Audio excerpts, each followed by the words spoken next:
என் தங்க பிள்ளையே, விரைவில் உன் இல்லத்தில் நல்லது நடக்கப் போகிறது. அதை சொல்லிவிட்டு போகலாம் என்று உன் கண்முன்னே தோன்றுகிறேன். தைரியமாக இரு, நான் இருக்கிறேன் என் தங்க பிள்ளையே. என் தங்க பிள்ளையே, விரைவில் உன் இல்லத்தில் நல்லது நடக்கப் போகிறது. அதை சொல்லிவிட்டு போகலாம் என்று உன் கண்முன்னே தோன்றுகிறேன்.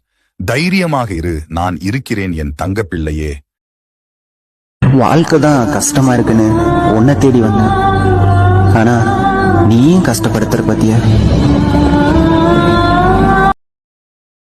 இறந்தவருடைய பிணச்சாம்பலை எடுத்து நடு நிசியில 1 மணிக்கு மேல அதை கொண்டு வந்து காசியிலையும் உஜ்ஜயினி என்கிற மகாதேஸ்வரருடைய ஆலயத்துல ஒரு பெரிய பொட்டலமா கட்டி சாமி மேல அப்படியே பவுடர் அடிக்கிற மாதிரி தட்டுவாங்க. அப்படி மேல அந்த சாம்பலை வாங்கி பூசினா அவ்வளவு மன கமகம். தோல்வி நிலை என நினைத்தால் மனிதன் வாழ்வை